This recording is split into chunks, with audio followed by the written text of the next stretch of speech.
ahora sí se ve, ¿no? ¿Qué ejercicio dices?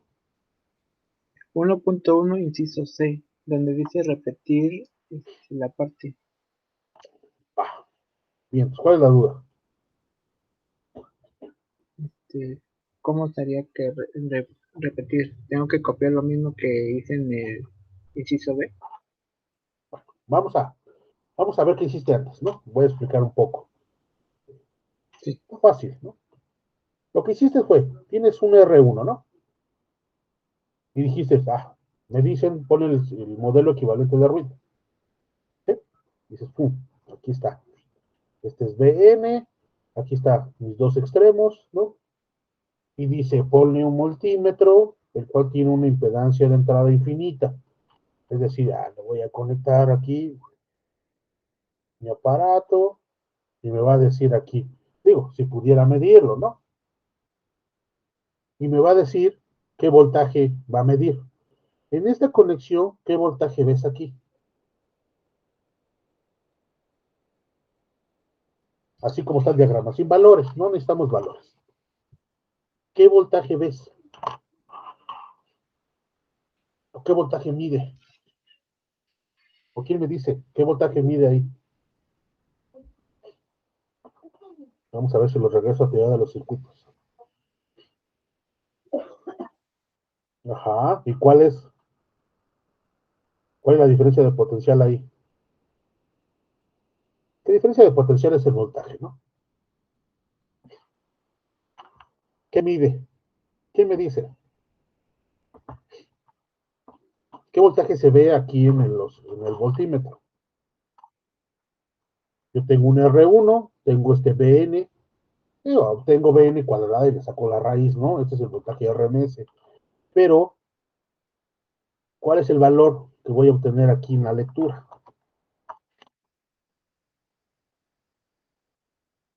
¿Quién me dice? ¿Cómo lo hago? ¿Cómo se mide la diferencia de potencial aquí?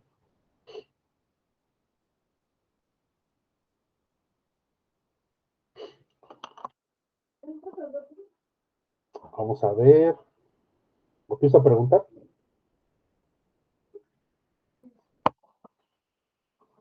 ¿Cómo lo medirías, Martín? A ver, ¿qué fue lo que preguntó? Sí, ahora Sería con imagina. A ver, ajá, ok. sería con la fórmula de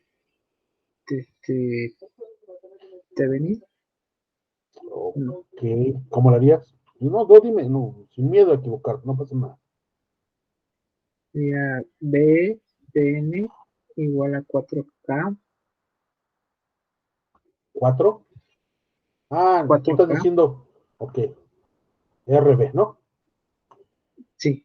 Por eso es cuadrado. Eh, Ok. no, pero sería el otro, ¿no? El de un medio, ¿Por qué? pues ¿Un porque medio? es el de RMS, ¿no?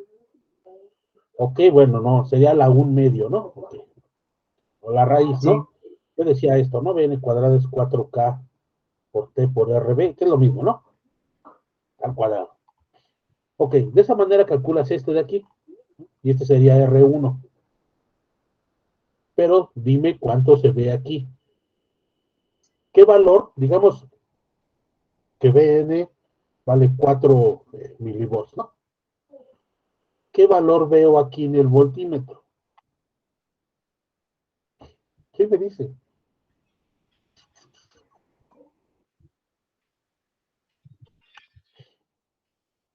¿Cómo lo calculas? ¿Cómo calculas el voltaje que hay ahí?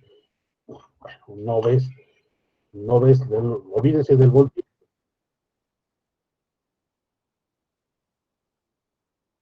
Ok, dices, tengo este circuito acá, dices, acá hay un voltaje 1, acá hay voltaje 2, la diferencia de potenciales B1 menos B2 sería igual a la corriente, ¿por quién?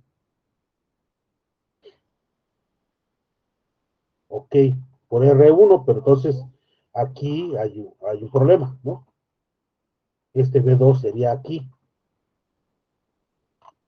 diciendo que la corriente va en ese sentido, ¿no? Así sí, ¿no?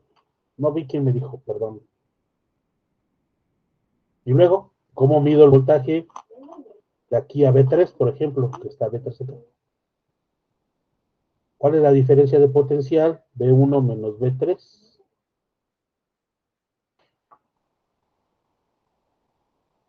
¿Sí se entiende? ¿No? Que lo que estoy haciendo es, voy a medir este extremo de aquí a acá. Quiero saber cuál es el voltaje aquí. Este voltaje es esta diferencia de potencial, ¿no? Tengo un potencial aquí, yo digo que la corriente va de arriba a abajo y tengo otro potencial acá. Calculo la diferencia de potencial o el voltaje, ¿no? Eso es lo que estoy haciendo. Aquí va a ser igual. Changos. Ok, pongo la corriente, ¿qué más pongo? Igual, así ya, igual ahí. Ok, y R1, y ya. Quiere decir que lo que estoy diciendo que el voltaje que hay de aquí, con otro color, de aquí a acá, es el mismo que hay de aquí a acá. Eso es lo que tú me estás diciendo, ¿no? Si B1 menos B2 es igual a I por R1, y B1 menos B3 es igual a I por R1, es lo que estás diciendo. El voltaje de aquí a acá, ¿no? De este punto a este punto, es el mismo que todo. ¿Eso es cierto?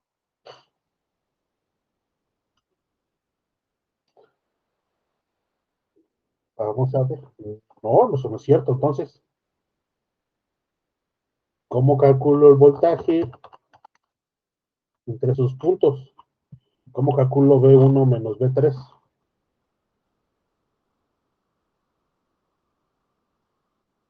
A ver, ¿qué pasa si yo tengo una fuente de voltaje aquí, otra fuente de voltaje aquí, y esta tiene 1 volt y esta tiene 2 volts?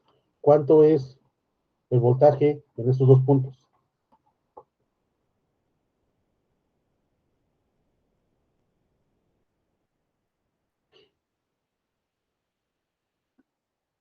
¿Cuál es el voltaje? Oh, lo que tienen Pues ustedes. tres, profe, ¿no? Ahí se suman, ¿no? Ah, exacto. Pues sumas este voltaje, 1 volt más 2 volts, sumas, sumas dos diferencias de potencial, ¿no? O sea, aquí si dices, fíjate, en ese de acá, si esta caída de aquí de B1 y B2 está representado por I por R1, pues entonces el B, digamos B1 menos B3 sería esta caída de potencial más este voltaje Bn, ¿no? Que tenemos aquí, porque es un voltaje, ¿no? ¿En qué sentido va? Pues no lo sé, porque si incluso se dan cuenta, no le ponen más menos en el modelo, porque es aleatorio, pudiera ir en cualquier sentido, pues tú lo sumas. Bueno, así es como calculan la diferencia de potencial en una serie. ¿Sí? ¿Todos estamos de acuerdo? ¿Hasta aquí? Sí, profe. Sí. Bien.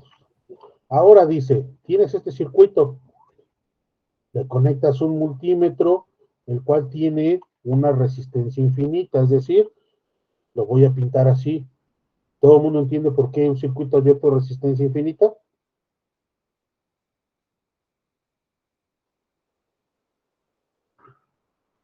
¿Los demás? No, ¿No? no, profe. Ok. Ok, ¿qué dice la ley de Ohm? No sé cómo te explico. Tú tienes un conductor, ¿no? Y tú quieres introducir cierta corriente, ¿no? ¿Qué corriente vas a obtener aquí? Bueno, pues va a depender del valor de la resistencia, ¿sí? Si la resistencia es cero, estas dos corrientes son iguales, ¿sí? Todo el mundo de acuerdo. Pero si esta resistencia es infinita, pues no vas a dejar pasar nada. Entonces, la corriente es cero, ¿no? Entonces, por eso se pone aquí. Aquí no puede haber corriente porque es un circuito abierto. ¿Sí? Por eso se representa así, una resistencia infinita. Bueno, ok. Y tú dices que aquí hay una caída de potencial porque aquí hay una corriente I. Y entonces, si esto es un circuito cerrado, tendría que haber una malla así, con una corriente aquí que está circulando en este circuito. ¿Cuánto vale la corriente en este circuito?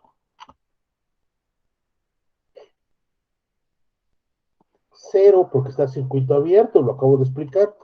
Vientos. Entonces, si tú le conectas un voltímetro aquí y la corriente es cero, ¿no? La diferencia que va a medir, ¿cuál es? Este valor de aquí se va a hacer cero porque la corriente es cero. ¿Qué voltaje voy a ver? Pues Vn. ¿Sí o no? Sí. Hijos de... Sí, Sí, profe. ¿Sí? ¿Seguros? ¿Seguros que ven Vn? ¿Sí queda claro por qué? Porque la corriente es cero. Si la corriente que pasa por el resistor es cero, no existe una caída de potencial. ¿Sí?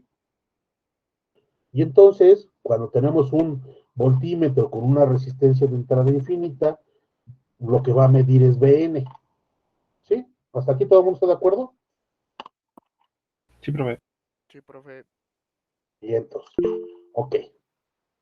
Ahora nos dicen, bueno, esta cosa cambia.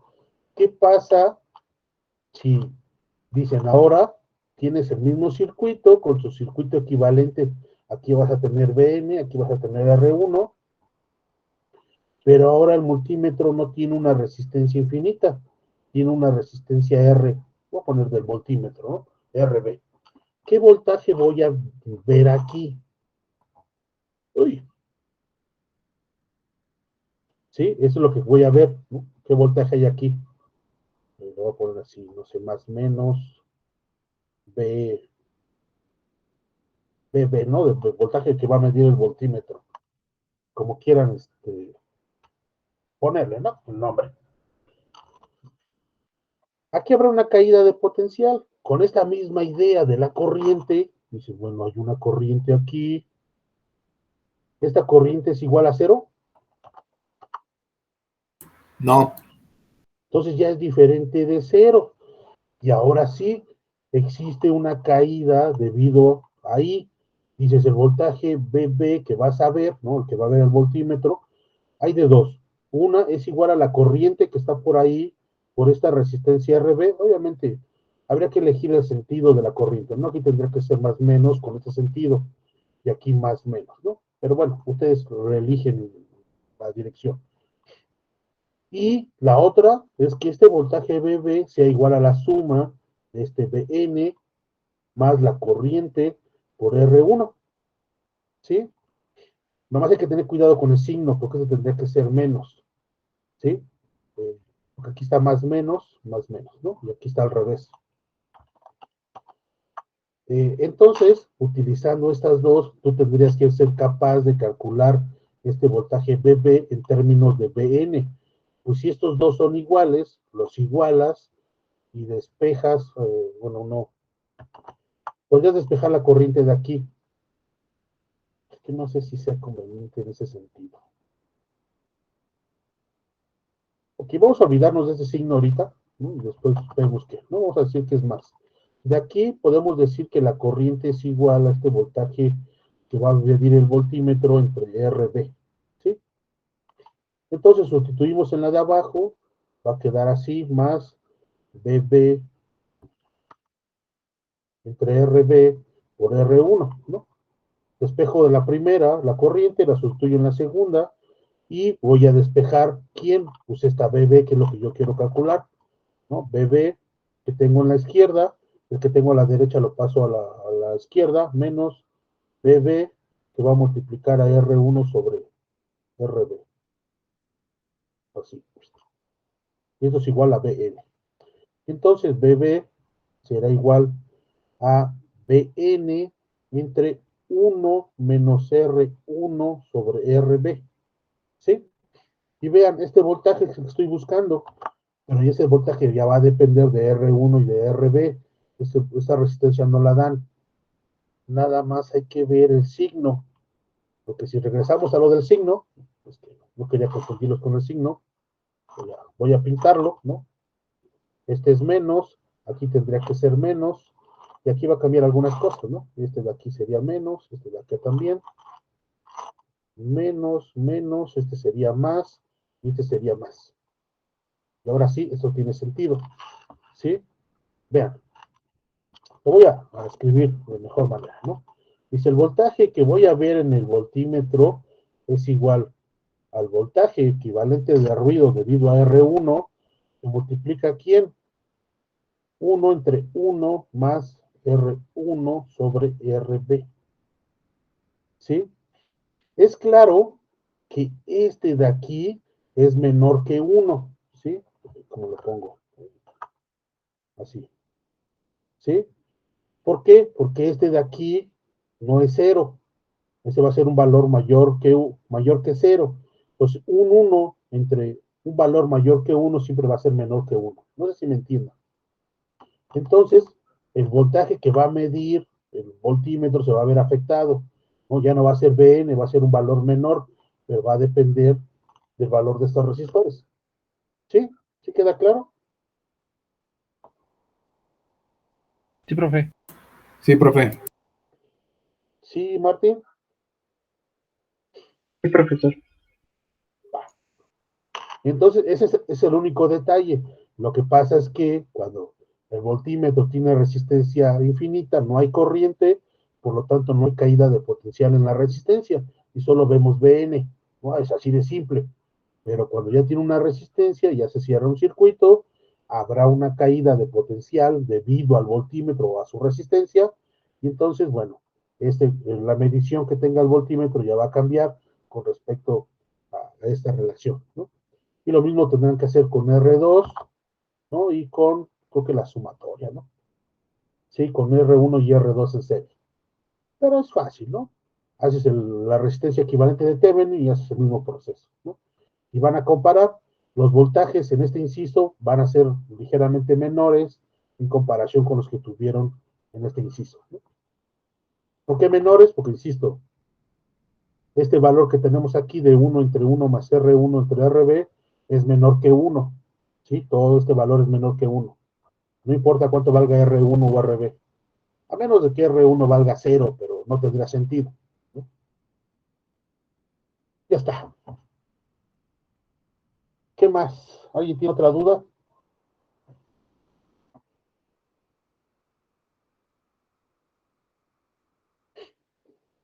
¿No? Bien, entonces. Hay que estudiar un poquito de teoría de los circuitos, ¿no? O al menos recordar. Bien, pues vamos a ver entonces a continuar. Pues ya vimos ruido en resistores, en FETs, en diodos, en BJT, ¿no? Eso es prácticamente teórico. Vimos también el ruido de la antena, que tiene una temperatura equivalente. Entonces podríamos sustituir la antena por un resistor con cierta temperatura, ¿no? Y ya está. Y vamos a empezar a ver algo que era eh, cifra de ruido, ¿no? Que dice, bueno, normalmente los fabricantes no ponen esta información de ruido o del valor de los resistores, sino que ponen una cifra u otro valor que se llama cifra de ruido. Bueno, entonces vamos a continuar. ¿Seguros que ya no hay más dudas hasta aquí?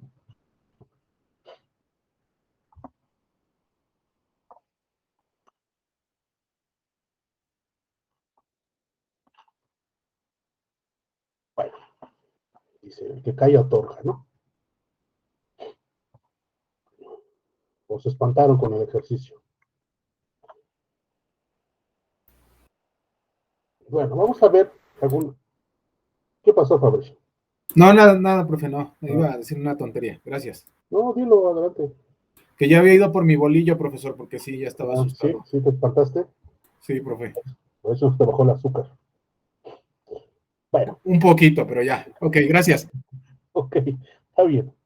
Bueno, dice que se usan varios términos para definir y comparar las cantidades relativas de ruido producidos en los sistemas eléctricos, ¿no? Las siguientes definiciones y comentarios sustentan las bases para comprender la nomenclatura de los instructivos de los fabricantes y calcular el efecto global del ruido de un sistema. La primera y la más famosa, no sé si ya la habrán visto o ha trabajado, es la relación señal-ruido, ¿no? O SNR. Eh, Aquí hay que tener cuidado, ¿no? Porque nos dicen que es una relación. No es una relación, ¿no? La traducción es incorrecta, ¿no? Esa R es de ratio, ¿no? Sí, lo que me lo escribo. Sí, si usted la traduce, no es relación, sino es una razón o tasa puede ser también, ¿no? Lo que dice que es una división, ¿no?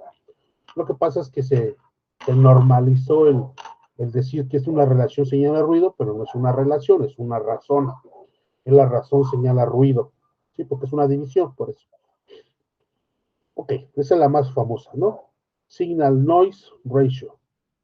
Dice, en un ancho especificado de banda, la relación señal-ruido se define como la razón, aquí está, ¿no? Entre la potencia de señal y la potencia de ruido en un puerto. Y aquí está, relación señal-ruido, potencia de la señal entre la potencia de ruido. Simplemente lo que nos dice es un comparativo entre estas dos potencias. Si este valor es mayor que 1, nos dice que la potencia de la señal es más grande que la potencia del ruido, ¿no? Así de simple. Y entre más grande sea este valor, pues más grande es la potencia de la señal con respecto al ruido. Y se puede ver en términos de voltaje, ¿no? Voltaje de la señal al cuadrado entre voltaje del ruido al cuadrado, ¿no?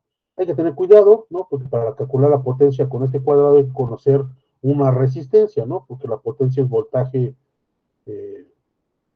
entre la resistencia, ¿no? Creo que sí. No por la resistencia, me parece. E cuadrada por R.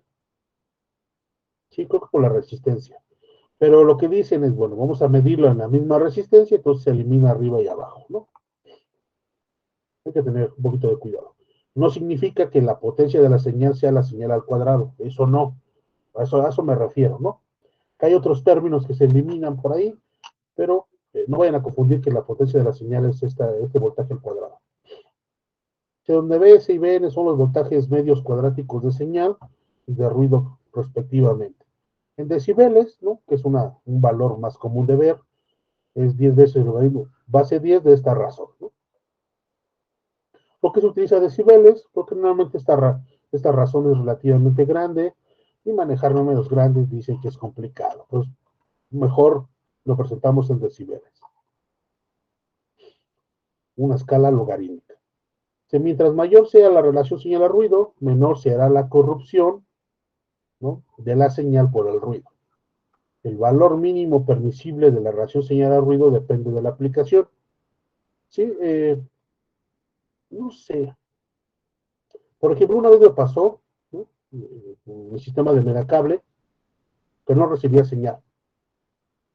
Y me dije, métete a un menú y me dijeron dónde meterme. Me dijeron, necesito que me des el valor. No me dijeron relación señal, me dijeron el de la cuarta fila, ¿no? O algo así me dijeron. Pero hacía referencia a la relación señal-ruido de la señal que se recibía. Y si no me equivoco, era menos 23 dBm. ¿No? Entonces, sí está bien, está recibiendo señal. ¿No? ¿Por qué? Pues eso indica, es una medida de calidad de la señal, ¿no? También. Ok, dice, algunos valores mínimos aproximados son los 10 decibeles en la entrada del detector de un receptor de AM, 12 decibeles en la entrada del detector de un receptor FM y 40 dB en la entrada del detector de un aparato de televisión. Insisto, no se confunda con una potencia mínima de entrada, no, es otra cosa. Observe que cuando la señal pasa por una cascada de etapas de amplificación, la relación señal-ruido decrece continuamente, pues cada etapa añade ruido adicional.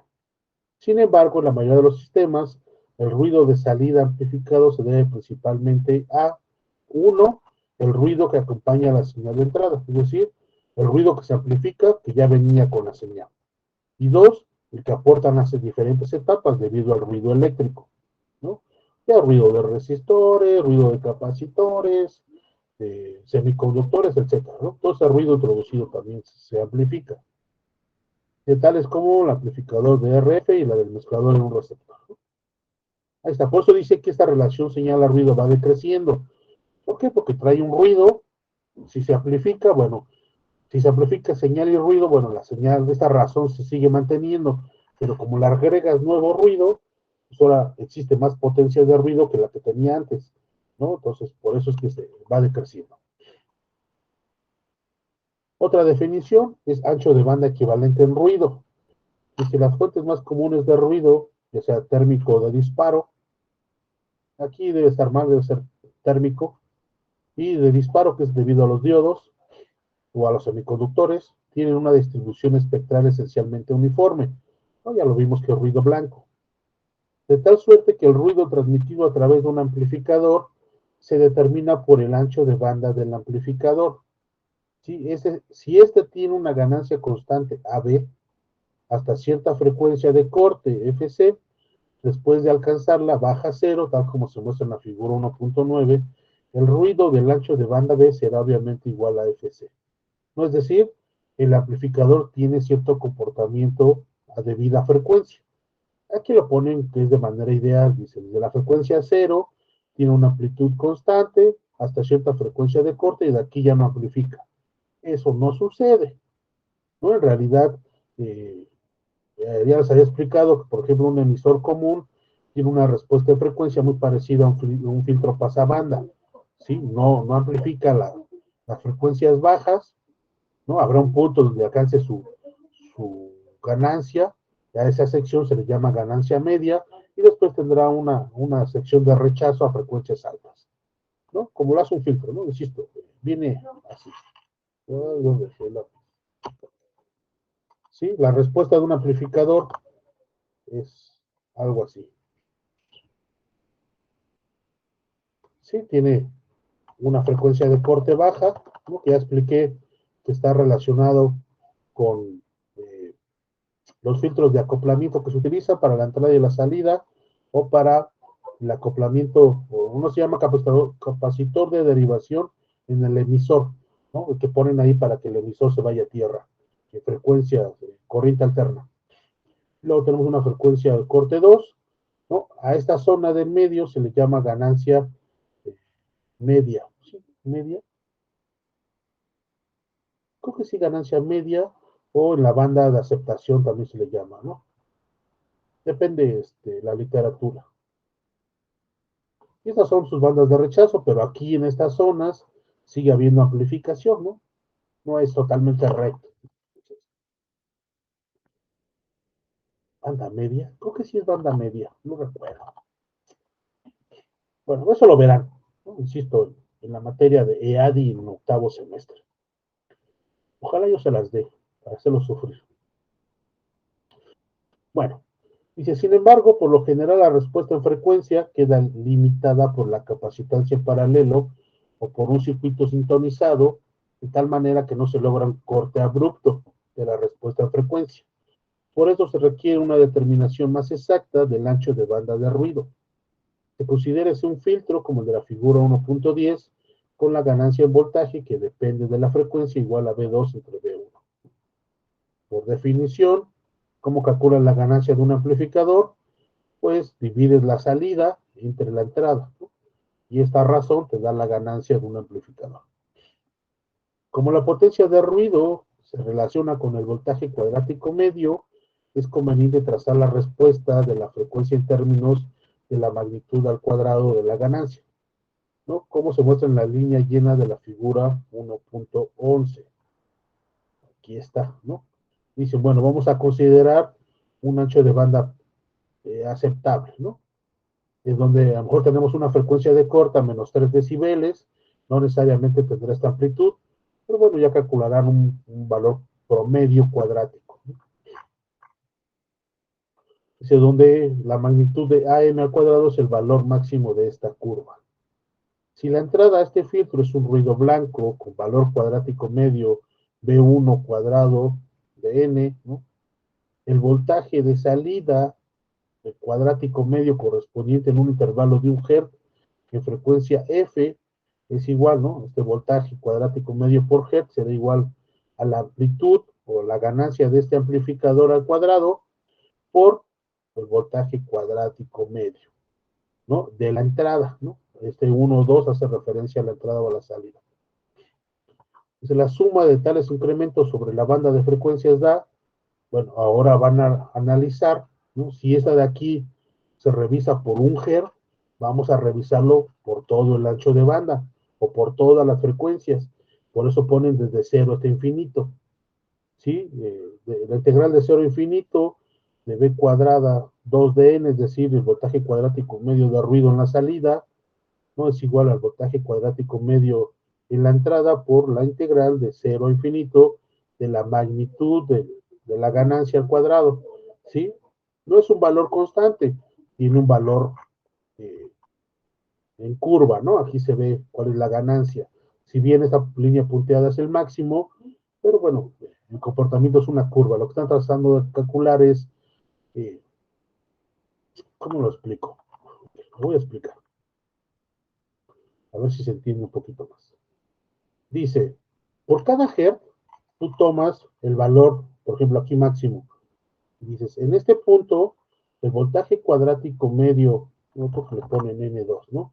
Al cuadrado es igual a la ganancia en este punto, ¿no? En esta frecuencia, porque esto es F, por el voltaje cuadrático medio de la entrada, ¿no? Entonces, van a hacer esto punto a punto. Aquí tendrá otro valor AB, porque tenemos otra frecuencia, ¿no? Y aquí también, entonces, y aquí también, entonces lo que van a hacer es calcular la integral desde este punto, ¿no? Hasta el infinito, ¿no? Pero como tenemos una respuesta de acá, de esta curva, va a ser esta función de AB de F, ¿no? Lo que van a hacer es calcular una ponderación de esta función. Ojalá haya quedado más claro. Y aquí está. Esto es lo que están haciendo. Es el valor de la integral del segundo miembro de la ecuación 1.25, está de acá arriba, es el área bajo la curva de línea continua de esta función en magnitud, ¿no? Es decir, toda esta curva. Aquí está esta integral, esa es la definición de la integral, el área bajo la curva. Dice, la línea punteada muestra un espectro rectangular con la misma altura máxima AM, magnitud al cuadrado, y con un ancho de banda B. Dice, el ancho de banda equivalente en ruido B es el valor que da áreas iguales bajo las curvas de líneas continuas e interrumpidas. Lo que dicen es, vamos a encontrar un ancho de banda equivalente. Si yo calculo, ¿no? Lo que están haciendo es calcular el área bajo la curva, ¿no? Toda esta área, ¿sí? Y tiene cierto valor. Dicen, bueno, vamos a tomar un punto, ¿no? O una sección del espectro con una altura máxima, ¿no? Que tiene que ver, o más bien con una altura donde sea el máximo de esta curva. Y vamos a ver que esta de aquí, este cuadrado, tiene la misma cantidad de área que toda el área bajo la curva de color rojo. Eso es lo que van a buscar. Y eso se va a llamar ancho de banda equivalente. ¿Sí? Ok. Y entonces dicen, esta AM cuadrada por B, que no es más que el área de este cuadrado, ¿no? Porque acabamos de ver que la altura de este cuadrado está dado por este valor. AM al cuadrado es la altura y la base es B. Entonces el área de este cuadrado es B por este valor máximo, ¿no? Y será igual a la integral de toda la curva, ¿no? Desde 0 hasta infinito. Despejando el ancho de banda, pues queda esta parte de aquí, ¿no?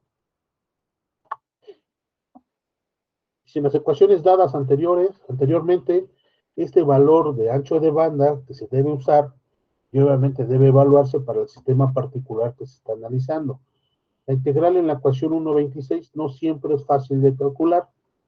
No obstante, en muchos amplificadores de RF, el ancho de banda se establece por circuitos RLC sintonizados, para los que el ancho de banda de ruido es B es igual a pi por FR entre 2Q, donde Q está dado por omega R por L entre R. ¿Sí? Este Q es como el factor de calidad que ustedes vieron en sistemas electrónicos analógicos para los filtros, ¿no? Está relacionado con un circuito resonante. ¿Cómo lo explico? Un circuito resonante puede ser, por ejemplo, un resistor y un capacitor en paralelo. Esto ya es un filtro por sí. Entonces, este de aquí tiene cierta respuesta frecuencial, ¿no? Y dependiendo del valor de C y R, esta curva pudiera ser o más pronunciada, ¿no? O más selectiva, ¿no? No sé. Sí, esto representaba un factor Q de calidad, ¿no? En los filtros, ¿no? Por si no han tomado SEA, lo único que dice Q, que entre más selectivo sea, es decir, entre más angosto sea, o estas zonas de transición, ¿no? Por ejemplo, esta zona que va subiendo, o esta que va bajando, entre más vertical sea, el factor de calidad es más alto, porque es más selectivo. Eso es lo que nos dice. Está relacionado con eso. Solo tomen esa idea. Dice, entonces el ruido de ancho de banda que da la ecuación 1.27 es pi medios veces el ancho de banda de 3 decibeles del circuito. Dice, entonces tienes este comportamiento de un amplificador y tú dices que estas frecuencias de corte están a menos 3 decibeles, suponiendo que esta amplitud está dada en decibeles, ¿no? Dice, entonces el ancho de banda equivalente está relacionado con el ancho de banda que tienes aquí a menos 3 decibeles, ¿sí? Dice, este ancho de banda que queremos buscar será pi medios por este valor, ¿no? Por FC2 menos FC1, ¿no? Eso es lo que nos dice, ¿no? Y ya, es todo lo que nos han comentado. ¿Cómo se puede obtener este ancho de banda equivalente? Pues conociendo las frecuencias de corte a menos 3 decibeles y lo multiplicamos por pi medios. Y listo. No hay más que hacer. ¿Dudas hasta aquí de este concepto?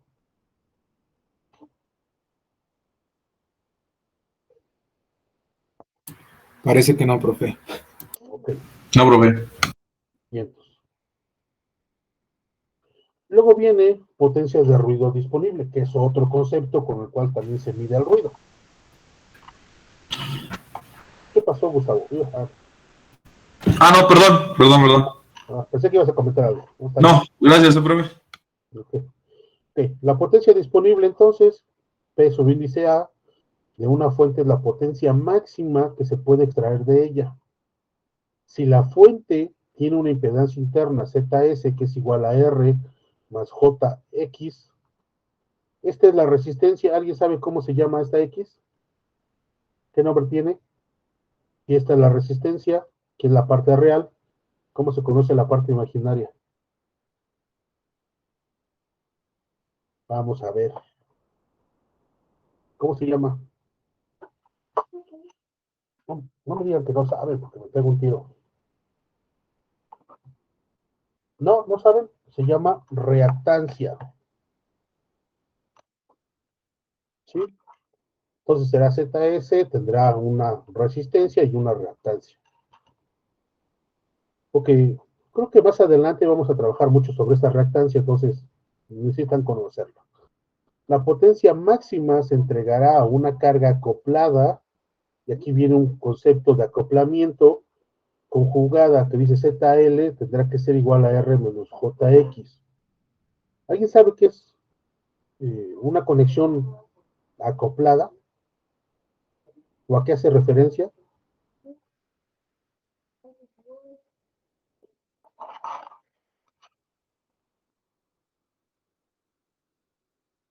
No, ok. No, profe. ¿Alguien ha conectado? Ok, ¿ibas a decir algo, Ola? No, por eso dije no, profe. Perdón, es que no te escuché. Ok. ¿Alguien ha conectado un estéreo y sus bocinas? Atrás normalmente vienen dos conectores, ¿no? Donde va a ir el cable rojo y el verde. Y aquí viene que dice 8 ohms, puede ser 12, 16, etcétera. ¿Alguien lo ha visto? Sí, profe. Sí, Y las bocinas, ¿no? Voy a pintar una bocina, no sé si así se ponga, también traen un valor. Y normalmente en las especificaciones del estéreo dice que soporta de 8 a 12, ¿no? En los que yo he visto, ¿no? Quiere decir que tú le puedes conectar una bocina entre 8 a 12 ohms. ¿Qué es lo que quiere decir? Que el funcionamiento del estéreo es óptimo para este rango de impedancias. Bueno, si tú le pones una de 8 y aquí dice 8, se dice que está acoplado. Acoplado, vamos a escribir. ¿Sí? Quiere decir que la salida de un sistema es igual a la impedancia de salida de un sistema es igual a la impedancia de la entrada del otro, ¿no? Y es por eso que yo les decía, cuando tienes un amplificador emisor común, porque es el que utilizan para su proyecto de dispositivos 1, está así, RC, y acá tenemos seguramente la otra cosa, tenemos una resistencia y una señal de entrada, ¿no? Así está. Y aquí se va a poner la salida mediante un capacitor. Ustedes saben, ¿no? Cuando hacen el análisis de este amplificador de emisor común, que la resistencia de entrada es igual a RC. Y ustedes deciden, por alguna razón de su proyecto, conectarle una bocina. Esta bocina normalmente es de 8, rango de algunos ohms, es una resistencia muy bajita. Y está bateada. Y dice, no, yo le voy a poner aquí una canción de Valentina Elizalde, ¿no? Y empieza a sonar y dice, profe, ¿por qué no escucho nada en mi bocina? Pues porque la resistencia de salida tiene que ver con RC, y RC está en algún punto de los 20, 30, 40 kilohertz, ¿no? En algunos decenas de kilohertz, ¿no? Digamos, por ejemplo, 20 kilohertz. Digo, kiloohms, kilohertz, kiloohms. Cuando conectas estas dos, pues no se parecen. Y como no se parecen, habrá una reflexión de señal. Imagínense que viene algo así, y esto lo vamos a ver en líneas de transmisión.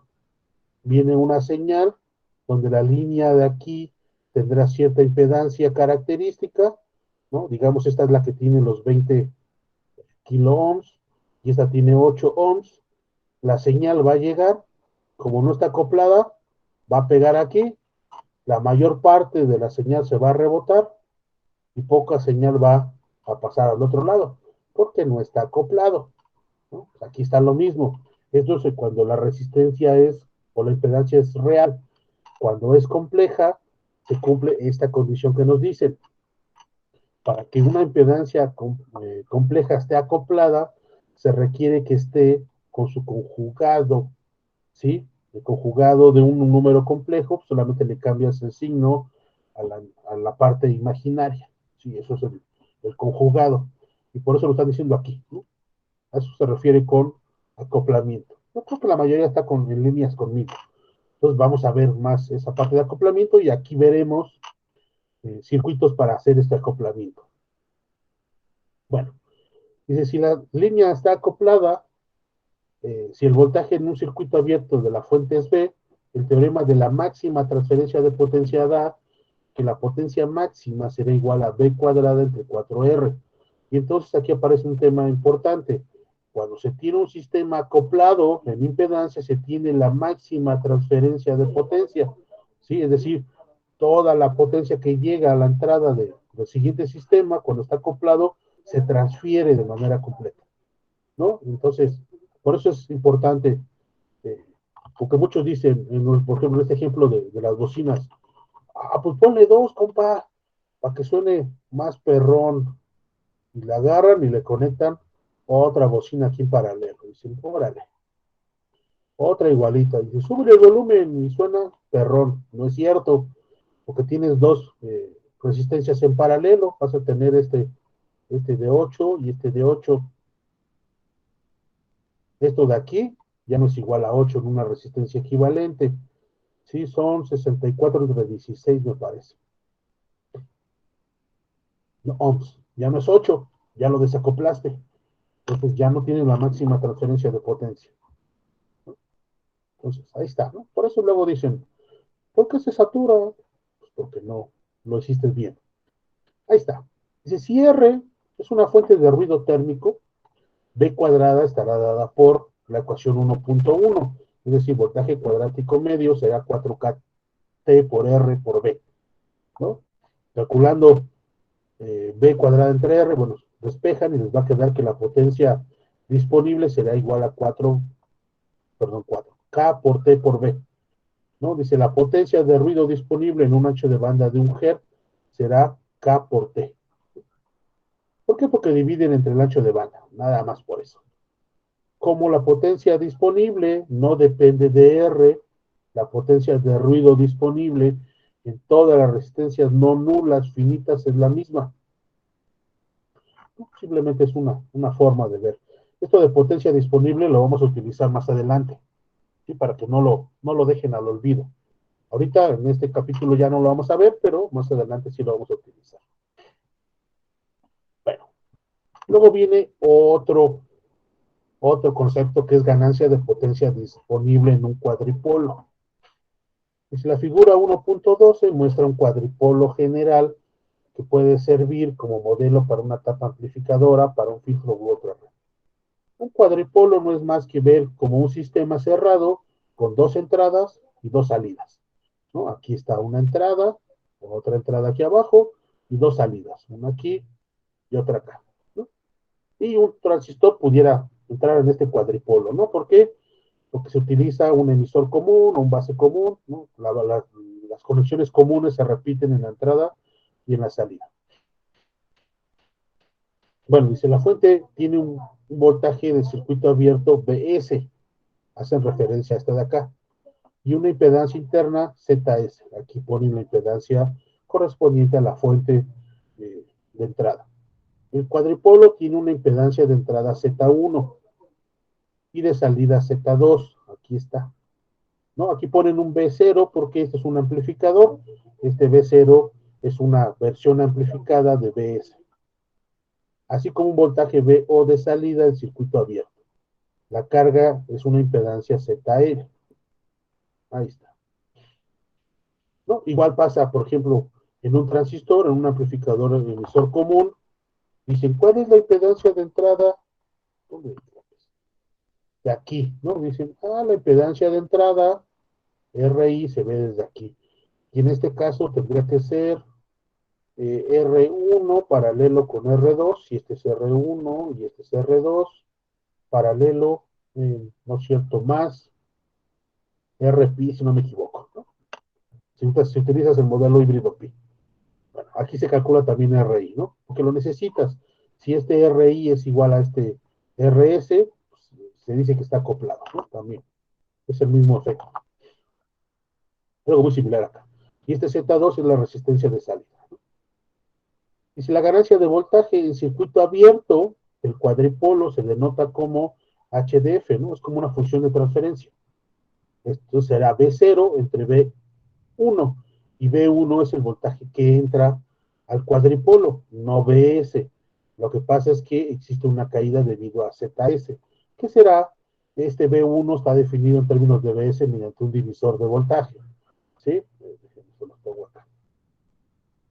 Sí, trato de explicarles, ¿no? Trato de no obviar algunas cosas, pero B1, por ejemplo, será igual a Z1 entre Z1 más ZS por BS, ¿no?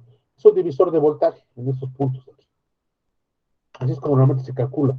Entonces ya no podemos decir que BO directamente mediante una función de transferencia del cuadripolo esté relacionado con BS, sino realmente está relacionado con B1, que es el voltaje que entra en las terminales del cuadripolo, ¿no? Demasiado cuidado los circuitos, sí, ¿no? Pero espero que quede más o menos clara la idea, nada más. Y si la potencia de señal disponible en la fuente, como se definió antes, bueno, será Bs al cuadrado entre 4 veces Rs. Esa fue la definición de potencia disponible. De manera particular para la fuente de entrada, ¿no? O la fuente de señal, digamos Bs. Similarmente, la potencia de salida disponible en el puerto de salida será este voltaje de salida al cuadrado entre 4 veces R2, donde R2 es la parte real de esta impedancia de salida. porque están diciendo que está circuito abierto, es decir, ZL es infinito, no existe. Entonces, por eso se obtiene la potencia máxima considerando solamente Z2. Y se observa que RS y R2 son las partes reales de las impedancias correspondientes. La ganancia de potencia máxima disponible GA de la red se define como la razón entre la potencia de salida máxima disponible entre la potencia máxima disponible de la entrada o de la señal de entrada. Es decir, GA es igual a BO cuadrada por RS entre BS al cuadrado por R2. Esta de aquí, ganancia potencia disponible GA, también la vamos a usar más adelante. Aquí solo la están definiendo. Sí, más adelante la vamos a definir de otra forma y la vamos a calcular para algunos transistores. Dice, esta expresión no es muy útil, pues no toma en cuenta el desacoplamiento de las impedancias en los puertos de entrada y salida. Sí, solo toma el valor de la resistencia. Y si la impedancia es compleja, pues bueno, la reactancia también tendrá su aporte en la parte de pérdida o ganancia de potencia. Y sin embargo, observando la red se obtienen las siguientes expresiones. Vean, B1 es el de ese divisor de voltaje que les acabo de comentar, ¿no? En términos de BS. Entonces, BO entre BS, que es la ganancia completa, será BO por Z1 entre B1 por Z1 más ZS. La sustitución de la ecuación 1.31, 1.35 y 1.36 en la 1.34 da las siguientes relaciones para la ganancia de potencia disponible a cierta frecuencia F. Entonces, GA será igual a la magnitud de esta función de transferencia, ¿no? Que está relacionado con BO y B1, ¿no? Si quieren me regreso un poco. Aquí está, ¿no? Es esta ecuación. Por Z1, ¿no? Que viene de aquí, ¿no? Aquí está, y la sumatoria abajo viene de esta ecuación, por RS por R2, ¿no? Que son las partes reales que vienen de aquí, ¿no? Aquí está RS y aquí está R2. Pues el modelo del cuadripolo de la figura 1.12 y el desarrollo subsecuente solo aplican si la red es unilateral, es decir, sin transmisión inversa, ¿no? Están diciendo que no hay una como retroalimentación de corriente, que siempre sucede, ¿no? Por ejemplo, en transistores siempre habrá un flujo de corrientes debido a los portadores a los portadores minoritarios, ¿no? Que es una corriente que va al revés, ¿no? En lugar de los portadores mayoritarios. Pero bueno, es muy pequeña y normalmente se desprecia, ¿no? Aquí también se está despreciando esa corriente debido a los portadores minoritarios, en caso de que fuera un transistor. Dice, para este caso conviene destacar que la ganancia de potencia disponible, dada por la ecuación 1.37, es independiente del valor de la carga. Vea que esta no es la ganancia real de la red. El valor de la ganancia de potencia disponible se obtendría en la práctica solo con condiciones de acoplamiento ideales, es decir, esta Z1 es igual al conjugado de ZS y ZL es el conjugado de Z2. Es decir, ¿no? Si me regreso acá, esta de aquí es el conjugado de esta de acá para cumplir el acoplamiento en la entrada y esta de acá es el conjugado de esta de acá para cumplir la condición de acoplamiento, ¿no? Si los dos lados están acoplamientos, la ganancia que se obtiene es la ganancia máxima disponible, ¿no? Que es GA. Esto es lo que nos está diciendo aquí. Como una nota final, la ganancia disponible de varias redes unilaterales en cascada es igual al producto de los valores de GA de las redes componentes. Si tenemos múltiples amplificadores, la ganancia se va multiplicando, ¿no? Estos son amplificadores en cascada que seguramente debieron haber visto, ¿no? Por ejemplo, en dispositivos 1 debieron haber visto una configuración que es cascodo, ¿no? Que es un emisor común conectado a un base común, si no mal recuerdo, ¿no? Y entonces las ganancias se multiplicaban. Y bueno, ¿qué ventajas tenía? comparado con un emisor común solito, pues que la resistencia de salida era menor, bla, bla, bla, ¿no? Ustedes ya lo vieron y si no lo van a ver más adelante. Ok, ¿dudas hasta aquí? Por favor.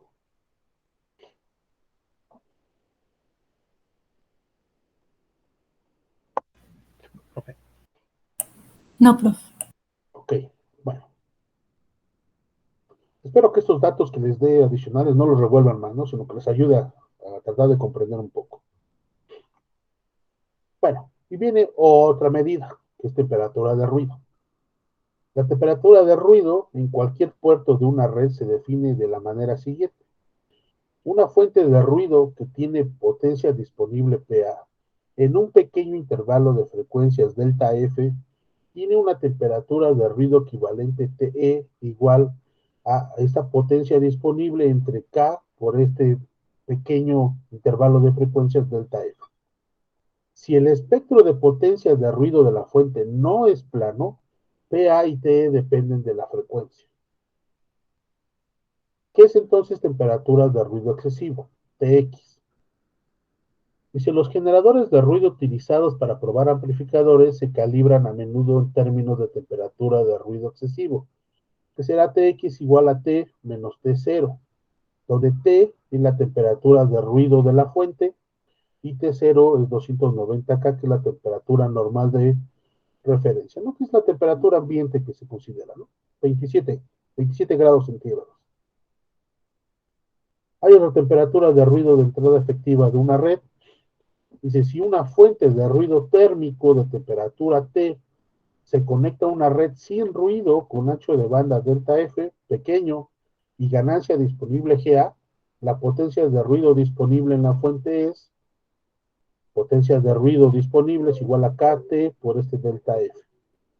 Y la potencia de ruido disponible a la salida de la red será igual a GA por K por T por delta F, ¿no? Vean, esta es la que entra, esta potencia de ruido que entra, y la que sale se da en términos de la ganancia de potencia disponible. Si la red es ruidosa, producirá una potencia de ruido adicional PNE a la salida, con el mismo ruido de entrada que antes. La potencia de ruido será, pues vean, es esta misma, más una potencia de ruido generada debido a que este sistema es muy ruidoso. Como se muestra en la figura 1.13a, vamos a ver. Aquí está. Dice, tenemos un ruido disponible proveniente de la fuente, ¿no? Aquí adentro es una red ruidosa con ganancia de potencia GA, pero el ruido interno se produce un ruido PN. Es decir, con esta misma idea de que la relación señal a ruido se va disminuyendo etapa por etapa porque le vas introduciendo una mayor cantidad de ruido. Aquí está, ¿no? Es exactamente el mismo concepto. Ok, y dice, sustitúyase ahora la red ruidosa por una sin ruido que tenga la misma ganancia de potencia GA y tómese en cuenta el ruido de salida PNE mediante una fuente de ruido adicional a la entrada, como se muestra en la figura 1.13b. ¿No? Este concepto también ya lo habíamos visto, dice, considera el amplificador sin ruido, que fue lo que habíamos visto antes, y pone el ruido del amplificador como una fuente de entrada. Aquí hacen lo mismo, ponen, se tiene una fuente disponible a la entrada, ¿no? Que sigue siendo esta PNS, ¿no? Y le agregas la fuente adicional debido al ruido de esta red o de este amplificador, ¿no? Y consideras el amplificador sin ruido, ¿no? Te va a dar algo muy similar, ¿no? Aquí está la potencia de salida, que es GA por F, por K por T más esta TE, ¿no? Lo que pasa es que esta temperatura que tenemos aquí está relacionado con esta de acá. Y acá tenemos dos, lo que hacen es sumarla. Y aquí tenemos esta suma. Pero ya no tiene esta fuente adicional que tenemos aquí, ¿no? Ya nada más se está en términos de esta ganancia de potencia disponible, ¿no? Esa es la diferencia. Entonces, la temperatura T de esta fuente adicional se ajusta para producir una PN a la salida. Aquí está la temperatura T y finalmente la potencia de salida de ruido, que es esta suma de esas dos temperaturas. Al valor T se le llama temperatura de ruido efectivo. Como se demostrará, esta manera de representar un ruido de red es muy útil para determinar las relaciones globales de señal a ruido y otras de amplificadores en cascada. Ahorita nos está presentando un montón de conceptos, yo entiendo que son muchos, poco a poco los irán digiriendo, ¿no? Y pues hay que tener cuidado y poderlos estudiar porque normalmente se preguntan en los exámenes, ¿no? Ahí echen otra ojeada y pues, no se vayan haciendo a lo mejor un formulario si es necesario. Bueno, y finalmente todo esto para llegar a lo que se conoce como cifra de ruido, que es el valor que nos interesa, ¿no? Y si a estas alturas el alumno puede estar confundido con tantas formas en que se expresa la ruidosidad relativa de un dispositivo o un sistema. Que es verdad, yo me confundo, ustedes se confunden, y pues esperemos encontrar el camino en algún punto, ¿no? Pero bueno, el confundirnos no implica que nos vaya mal en un examen cuando nos preguntan estas cosas, ¿no? Dice Sandra que, y sí, no, pues sí, yo lo sé, ¿no? Yo cuando lo estudié la primera vez, pues también decía, yo ya sé qué es esto, ¿no? Pero poco a poco se entiende, ¿no? Que hay, en pocas palabras, hay muchas maneras de medir el ruido, ¿no?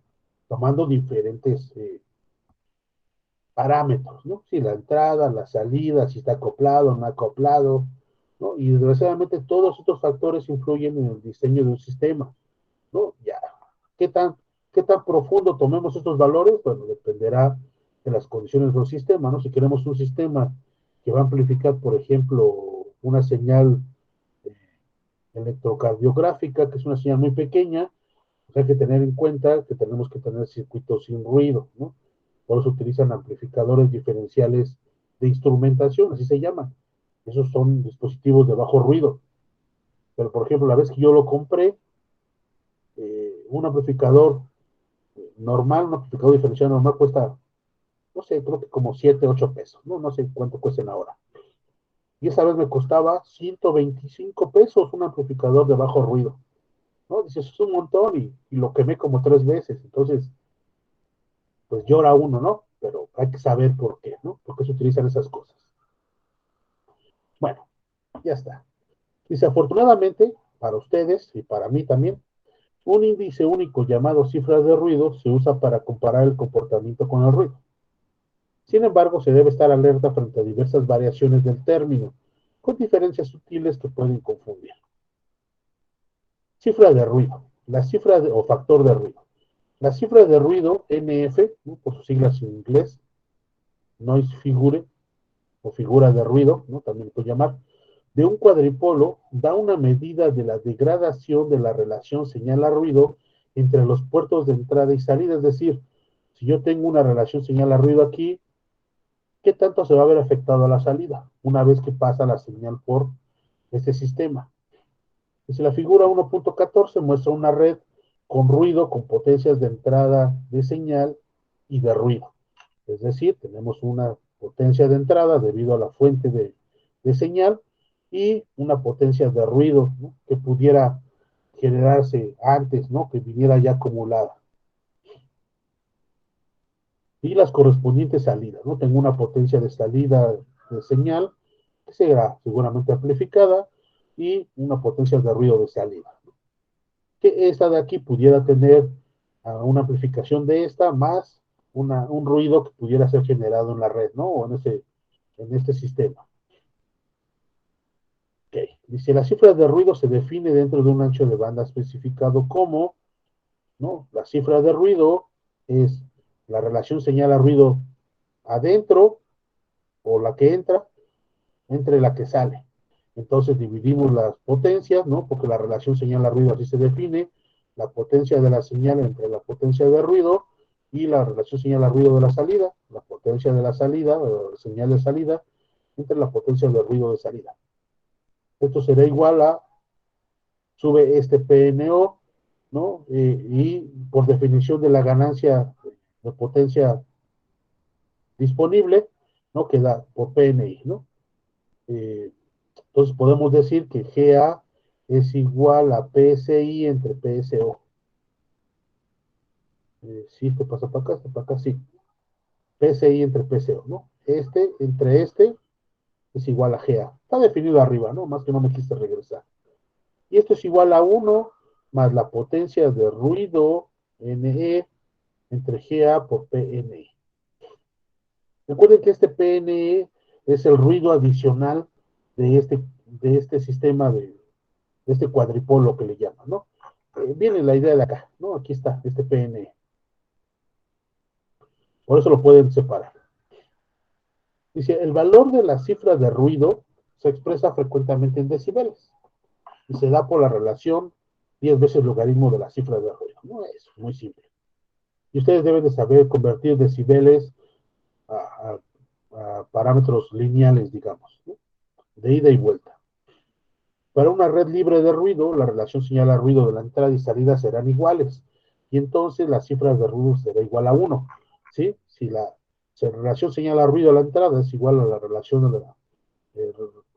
señal a ruido de la salida, ¿no? Esta razón dará igual a 1, lo que nos dice aquí. O en decibeles será igual a 0 de dB. Los circuitos prácticos sí tienen siempre cifras de ruido mayores que estas. La ecuación 1.44 proporciona una definición conceptual de la cifra de ruido, aunque requiere datos adicionales para hacerla más precisa. La razón de la potencia de señal de la entrada entre la potencia de salida de la señal es igual a 1 entre la ganancia de potencia disponible, que depende de la frecuencia, dependiente de la frecuencia de la red. La variación de la ganancia de potencia disponible respecto a la frecuencia debe tomarse en cuenta, porque a diferentes frecuencias el ruido pudiera ser diferente. Además, la potencia de entrada de la fuente de la señal es función de la temperatura, con el objeto de obtener un valor normal para la cifra de ruido. Considere la temperatura de fuente como 290 Kelvin. Estas consideraciones conducen a las siguientes definiciones. ¿Y qué creen? Vienen otras definiciones, ¿no? La primera será las cifras de ruido de mancha. Dice, en una frecuencia de entrada seleccionada, la cifra de ruido de mancha es la razón 1 de la potencia de ruido disponible total por unidad de ancho de banda en el puerto de salida A. 2, la porción de esta producida a la frecuencia de entrada por la terminación de entrada cuya temperatura de ruido es de 290 Kelvin. ¿En qué? Pues sabe Dios qué dijeron, ¿no? Que si la red da un acoplamiento conjugado en el puerto de entrada, sí, vean, está acoplado conjugado, nos van a decir cuál es el máximo de ese valor, ¿no? Con esta idea de que hay una máxima transferencia de potencia cuando hay un acoplamiento, ¿no? La potencia disponible en la fuente de temperatura normal en un ancho de banda de 1 Hz es igual a K por T0, según la ecuación 1.30. Por lo tanto, la cifra de ruido de mancha es dado por, siempre y cuando haya un acoplamiento en la entrada, será igual a la potencia de ruido a la salida entre la ganancia de potencia disponible por K por T0. ¿No? Seguramente T0 será 290 Kelvin. En la práctica, el valor de la potencia de ruido en la salida se mide dentro de un ancho de banda delta F pequeño que excede a 1 Hz. Debido a las limitaciones del ancho de banda filtrado, la ecuación para la cifra de ruido se hace entonces, ¿no? Como esta es para 1 Hz, lo que hacen es dividir entre el ancho de banda. No hay más, ¿no? Es muy simple. Y luego viene otra de cifra de ruido promedio. Dice, dentro de anchos de banda amplios, ¿no? En los que la ganancia de potencia disponible varía considerablemente, la cifra de ruido promedio, NF con una barrita arriba, la barrita significa promedio, ¿no? Podrían haber visto en su curso de probabilidad estadística, o a veces se le llama valor esperado, ¿no? Pero es el promedio. Está dada por la potencia de ruido a la salida entre K por T0 por la integral de 0 a infinito de esta ganancia de potencia disponible. ¿Cuál es la diferencia? Que aquí hay un delta F. Aquí lo que están haciendo es calcularla para todo el espectro, desde 0 hasta infinito. por eso hay una integral, ¿no? Este pasaría a un diferencial de f, ¿no? Y por eso se calcula toda la integral. Y esto será igual a la potencia de ruido en la salida entre K por T0 por G max, ¿no? Que veremos que, y multiplicado por el ancho de banda, aquí también van a decir que es G max. Dice, donde Pn es la potencia de ruido total entregada a la terminación de salida en un ancho de banda de ruido B, y G max es el valor máximo de GA de F. Lo que están haciendo aquí es sustituir por un ancho de banda equivalente, con esta idea que teníamos acá arriba. Déjenme de regreso. Todo sirve, ¿no? Con esta idea. Recuerden que acá teníamos una integral y lo sustituyeron por un ancho de banda equivalente, donde tenías un B y utilizabas el máximo, ¿no? De una ganancia. Acá lo que toman es este máximo y lo multiplican por un ancho de banda, ¿no? Vean. Aquí está esta integral, ¿no? Que es toda el área bajo la curva, y se sustitúyela por el máximo por un ancho de banda equivalente, ¿no? Ahí está, ¿no? Lo que nos acaban de explicar antes. Esa es otra cifra de ruido, y es la promedio. Y luego viene una cifra de ruido global de redes en cascada. Dice, de interés básico en la evaluación del comportamiento con ruido de amplificadores de etapa múltiples, como en los radioreceptores, es la cifra de ruido global del sistema. En general, la cifra de ruido global se calcula para un ancho de banda B, que es el del sistema en su conjunto. ¿Sí? Si yo quiero tener un sistema de comunicación, solo voy a utilizar cierto ancho de banda. ¿Por qué? Porque así está la normatividad de todos los países, y es una licitación que se hace, o se utiliza una banda libre, pero limitado en banda. Por eso solo se calcula sobre un ancho de banda muy particular. Dice, en vez de las etapas individuales. En un receptor de radio, por ejemplo, la etapa del amplificador de radiofrecuencia tiene una banda de paso ancha, pero las etapas de frecuencia intermedia, y eso significa FI, frecuencia intermedia, son de banda estrecha y determinan la cantidad de ruido que llega al detector. Por conveniencia, se usará aquí el símbolo de cifra de ruido en lugar del promedio de la cifra de ruido para denotar un valor determinado por la ecuación 1.48. De la ecuación 1.43, si se supone que la temperatura de fuente esté cero, ¿no? Requerida por la definición normal de N, la potencia de ruido de salida de una sola etapa en una banda de frecuencia pequeña es esta, que es la que teníamos en la imagen ahí arriba, ¿no? Cuando teníamos este más PN, dice, no, quita esta agregación de ruido y ponlo en la entrada. Y se genera este T0 más una T, ¿no? Es la misma idea. Y de la ecuación 1.47, esta misma potencia de salida de ruido es igual a la cifra de ruido por la ganancia disponible, de potencia disponible, por K por T0 por delta F, ¿no? Lo que hicieron fue despejar de aquí. Despejas esta potencia de ruido a la salida y queda pasa todo esto multiplicando, ¿no? Y aquí está. La solución de las dos ecuaciones anteriores para la cifra de ruido da que la cifra de ruido será igual a T0 más esta temperatura E entre T0, o bien la temperatura E equivalente, ¿no? Que está relacionada con el ruido que adiciona el cuadripolo, es igual a T0 por NF menos 1. De este modo, la cifra de ruido referida a una fuente de temperatura normal se puede expresar en términos de la temperatura de ruido equivalente de la red e inversamente. La figura 1.15 muestra dos redes de cascada con sus ganancias disponibles respectivas, sus temperaturas de ruido efectivas y sus cifras de ruido. Se introduce al sistema una fuente de ruido a temperatura normal. Se supone un ancho de banda delta F pequeño para todas las partes del sistema. La potencia de ruido disponible a la salida se calcula con la ecuación 1.49.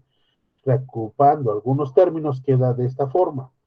La potencia de salida de ruido será igual a la potencia la ganancia de potencia disponible 1, ¿no? Porque estamos hablando de dos redes en cascada, aquí está, ¿no?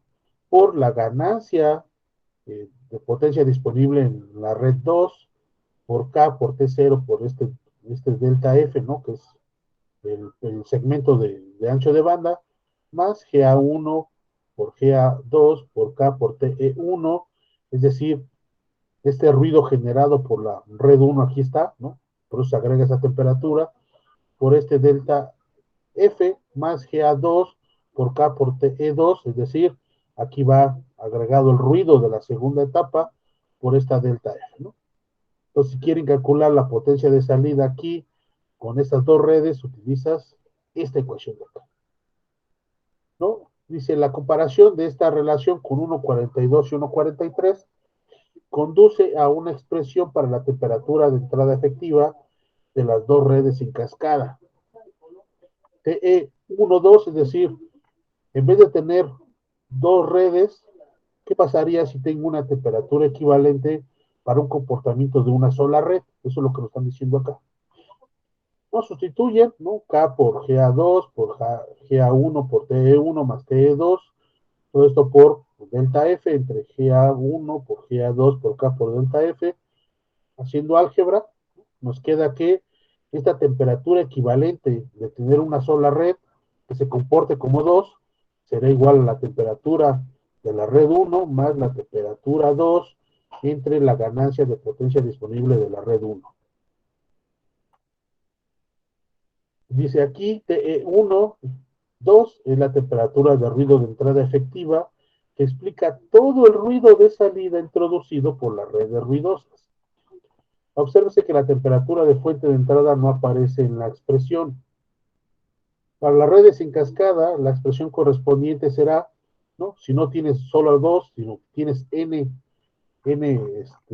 redes, ¿no? Aquí solo hay dos, pero si hay más, aquí está la expresión general, ¿no? No la voy a escribir, ahí está.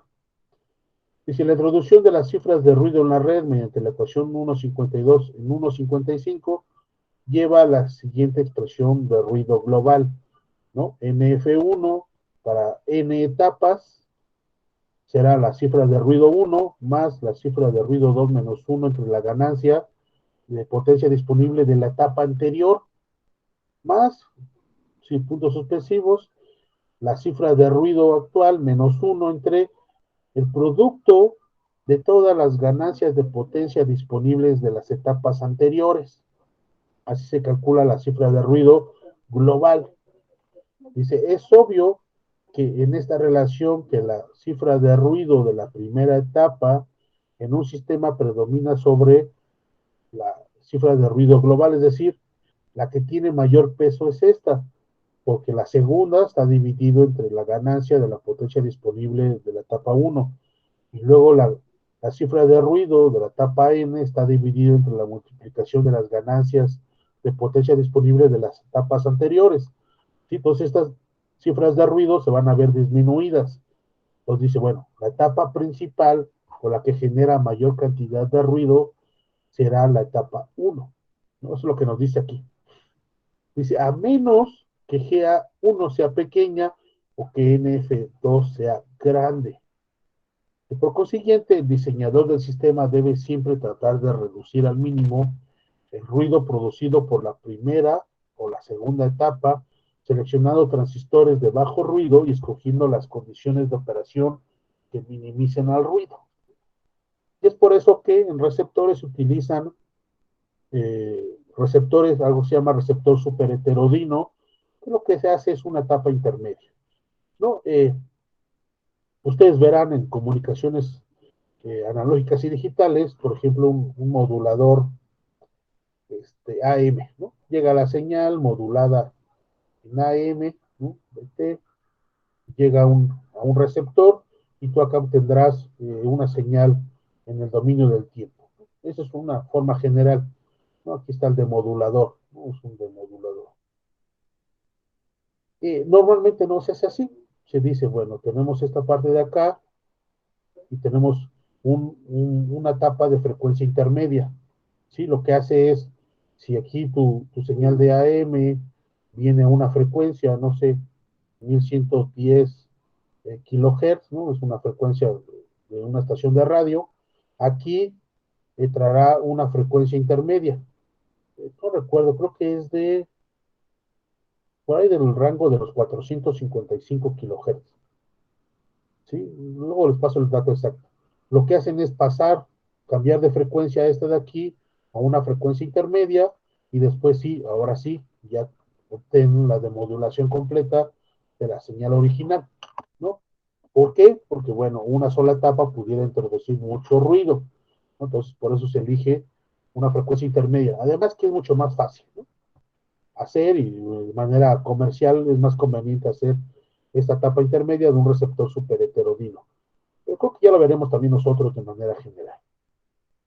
Tiene un ejercicio, lo vamos a hacer la próxima clase, ya no nos va a dar tiempo, ¿no? ¿Dudas hasta aquí?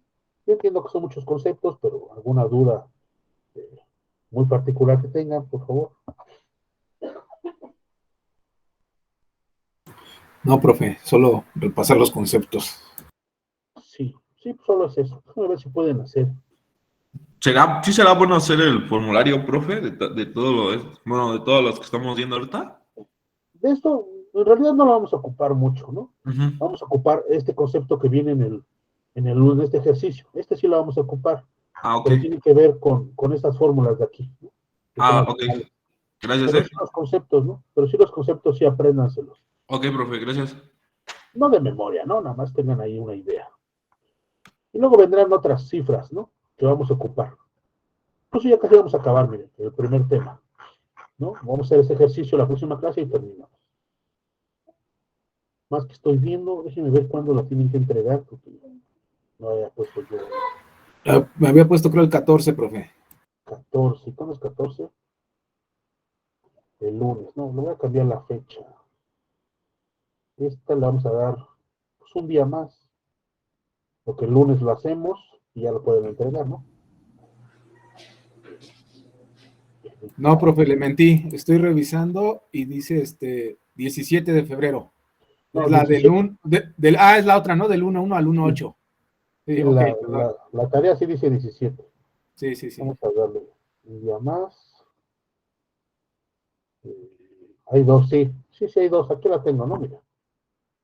Esta del documento de la parte teórica, ¿no? Que es nos falta resolver este ejercicio. Los otros dos ya los hicimos.